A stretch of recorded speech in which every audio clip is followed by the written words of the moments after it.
High বন্ধুরা, good evening. আশা করছি সবাই ভালো আছো, আমিও খুব ভালো আছি। তো আমি বিকেলে বেরিয়েছিলাম একটু মাঠের দিকে ঘুরতে, তাই ভাবলাম তোমাদেরকেও দেখিয়ে দিই আজকের আবহাওয়া।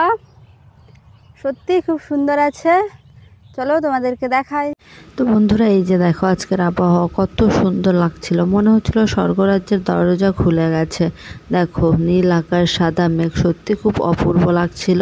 তো এই আবহাওয়া দেখতে দেখতে হঠাৎ করে দেখতে পেলাম এই যে সায়নদের জমিতে ওর দাদু ওল লাগিয়েছিল, দেখিয়েছিল যে সায়ন ওইগুলো তুলছে দেখার জন্য কত বড় হয়েছে। এই যে দেখো অলরেডি অনেকটা মাটি কাটা হয়ে গেছে, যদিও কিছুটা বাকি আছে। তো আমি ভেবেছিলাম হয়তো ওলটাকে তুলবে, তো জেঠুকে জিজ্ঞাসা করলাম, জেঠু বলল না তুলবে না, এখন এমনি জাস্ট দেখছে কত বড় হয়েছে। আর এই বান্দরগুলো দেখো সবগুলো এখানে বসে আছে।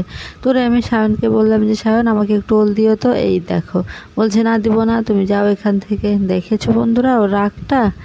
তারপরে এই যে দেখো জেঠু তো বললো অনেকটা বড় হয়ে গেছে, 1 কিলোর কাছাকাছি হয়ে গেছে প্রায়, যদি এখন তুলবে না ওইটাকে রেখে দিবে, জাস্ট দেখলো। কেননা ভালোই 1-1.5 বছর হয়ে যাচ্ছে মনে হয় গাছটাকে লাগানো। তো চলো এবার যাই আমরা পুকুর পাড়ের দিকে।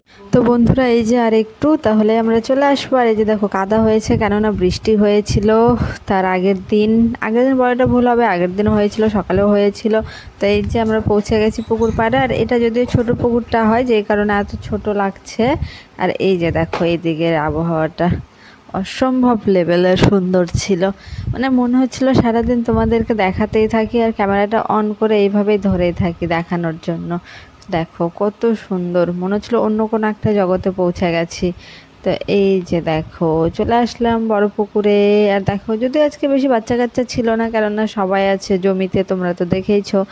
জাস্ট এই জায়গায় একজন বসে আছে, তো চলো তোমাদেরকে দেখাই। এই যে দেখো আমাদের পুচকিটা এখানে বসে বসে খেলছে খেলছে, নাচ করছে দুটো। এই যে দেখো একটু গান চললেই খালি ওর নাচন শুরু হয়ে যায়। যদিও এখানে কোনো বক্স ছিল না, নয়তো অবশ্যই তোমাদেরকে গানটা শোনাতাম, কারণ ভাগ্নি ছিল, ও ফোনে গান চালিয়েছিল আর ওইভাবে নাচ করছে দেখো। আর এত মাটিতে খেলতে পছন্দ করে, ছোট ছোট মাটিগুলো, ছোট ছোট পাথরের টুকরোগুলো নিয়ে মুখে তুলে নিবে, মনে হয় কতই যে টেস্টি লাগে। এইদিকে আবার ভাত খাওয়ালে খেতে চায় না। এই দেখো কি যে বলে না বলে, কি যে ভাবে। আর আমি এখানে আস্তে আস্তে যে ভাইরা ছিল সবাই চলে এসেছে জমি থেকে। এই যে দেখো ও বসবেই না এইদিকে। বন্ধুরা আজকে এই পর্যন্তই, দেখা হবে আবার নতুন একটি ভিডিওতে। Bye bye.